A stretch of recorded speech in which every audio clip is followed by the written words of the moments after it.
सिदरतुल मुंतहा का जिक्र वाक़या मिराज के अंदर हुआ है। सिदरा अरबी ज़बान में बेरी के दरख्त को कहते हैं, लेकिन मुफस्सिरीन ने लिखा है कि सिदरतुल मुंतहा के दरख्त को दुनिया की बेरियों पर कियास नहीं किया जा सकता।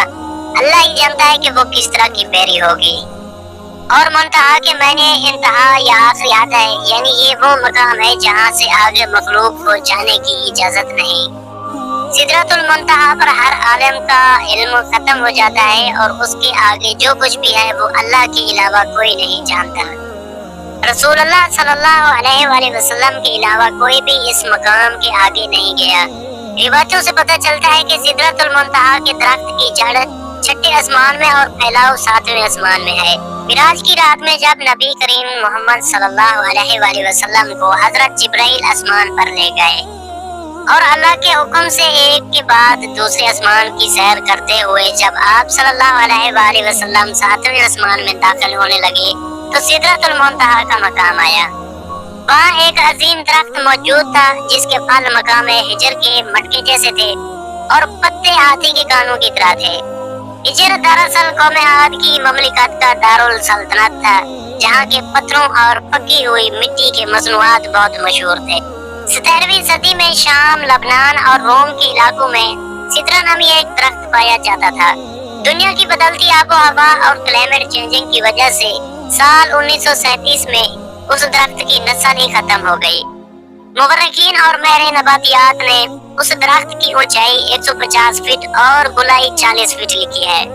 उस दरख्त में होने वाले फल बिल्कुल हिजड़ के मटकों के मुशाबे था।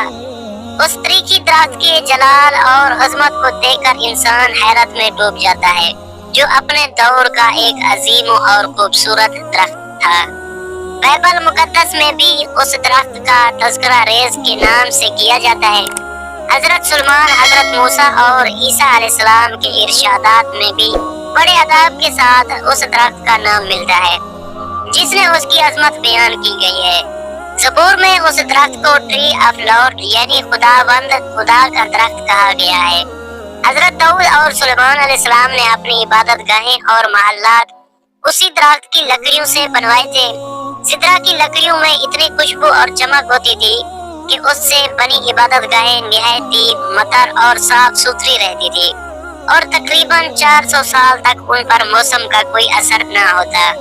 शाम, लिबनान और यूनान के अलावा सिदरा का यह दरख्त हिंदुस्तान के हिमालय सलसालों में भी पाया जाता था, जिसे देवदार कहा जाता था।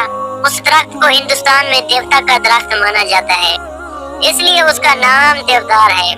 जबकि अरब में सिदरा के इस दरख्त को अजर कहा जाता है, जिसे शुजरत अल्लाह के नाम से याद किया जाता है।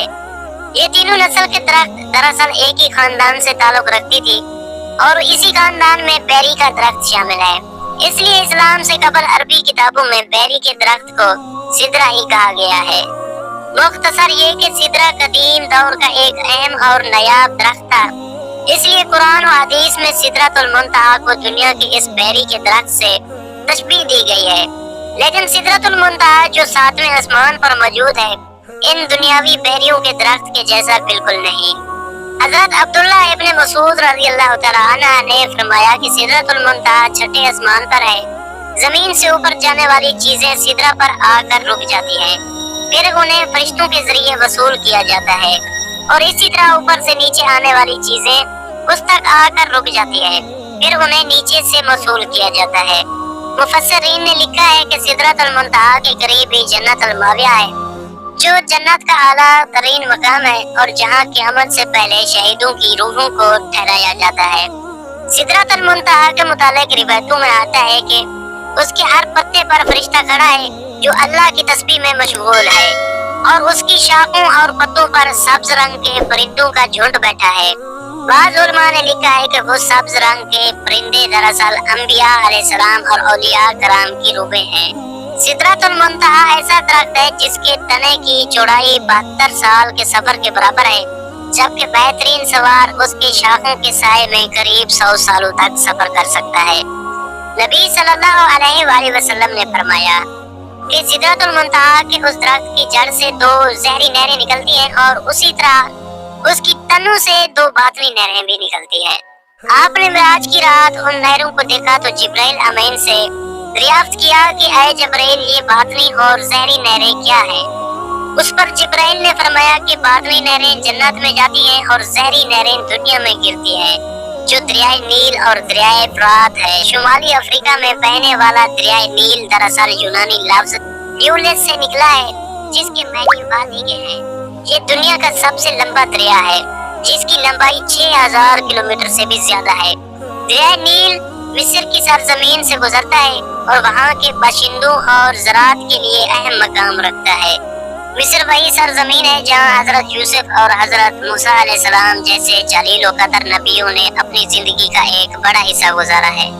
اگر دریائے فرات کی بات کریں تو یہ 2780 کلومیٹر لمبا دریا عراق اور مشرقی ترکی کے علاقوں میں بہتا ہے۔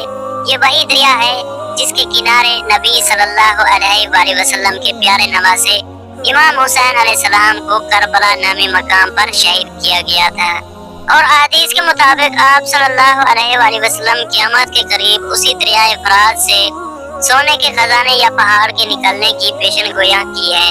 یہ بات ظاہر ہے کہ سدرۃ المنتہا اس زمین سے اربوں خربوں نوری سال کے فاصلے پر کہیں کسی مقام پر موجود ہے۔ لیکن سوال یہ اٹھتا ہے کہ سدرۃ المنتہا سے نکلنے والا پانی نیل اور فرات کی شکل میں ہماری اس زمین تک کیسے پہنچ رہا ہے؟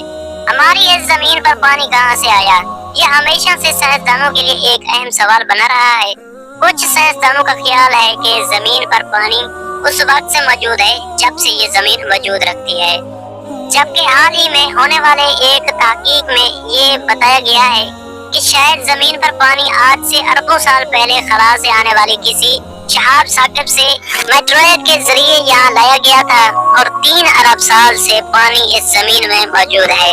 اب سوال یہ ہے کہ وہ شہاب ثاقب جو اربوں سال پہلے اس زمین پر گرے تھے اور پانی کو یہاں لانے کا ذریعہ بنے، کیا وہ اس جگہ سے آئے تھے جہاں سدرۃ المنتہا موجود ہے؟ ایک نظریے کے مطابق سدرۃ المنتہا کی جڑ سے نکلنے والی وہ نہریں اس دنیا میں ایک غیبی راستے کے ذریعے آتی ہیں، جسے جدید سائنس کی زبان میں وارم ہولز یا پورٹلز کہا جاتا ہے۔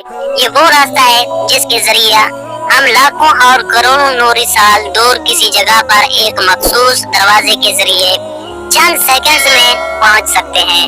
یوں محسوس ہوتا ہے کہ ان نہروں کو اس دنیا میں لانے کے لیے اللہ کے حکم سے انہی راستوں کا استعمال کیا جاتا ہے۔ قرآن مجید میں ایک سورہ المعارج کے نام سے موجود ہے، جس کے معنی سیڑھیاں یا آسمان پر جانے کا راستہ ہے، یعنی ایسے راستے جو آسمان زمین کو کسی اور ہی دنیا کے ساتھ کنیکٹ کر رہی ہو۔ جیسا کہ اللہ نے سورہ المعارج میں فرمایا، اللہ کی طرف سے ایسے راستے جنہیں فرشتے اور روح استعمال کرتی ہیں تاکہ وہ اوپر کی طرف چڑھ سکیں۔ آخر یہ راستے کون سے راستے ہیں، اور کیا نیل و فرات انہی راستوں سے اس دنیا میں آ کر بہتے ہیں؟ دوستو، دین کی بات دوستوں تک پہنچانا بھی صدقے جاریہ ہوتا ہے، تو اس ویڈیو کو زیادہ سے زیادہ شیئر کریں تاکہ لوگ صحیح دین کو پہچان سکیں، صحیح دین کو جان سکیں، اور انشاءاللہ تعالیٰ اس ویڈیو کو شیئر کرنے کا ثواب بھی آپ کو ملے گا۔ تو اس ویڈیو کو ضرور شیئر کریں، اور آپ کو یہ ویڈیو پسند آئی ہو تو اس ویڈیو کو ضرور لائک کریں، اور اس طرح کی ویڈیو کو اور آگے بھی دیکھنے کے لیے ہمارے چینل کو ضرور سبسکرائب کریں۔ السلام علیکم و رحمۃ اللہ وبرکاتہ۔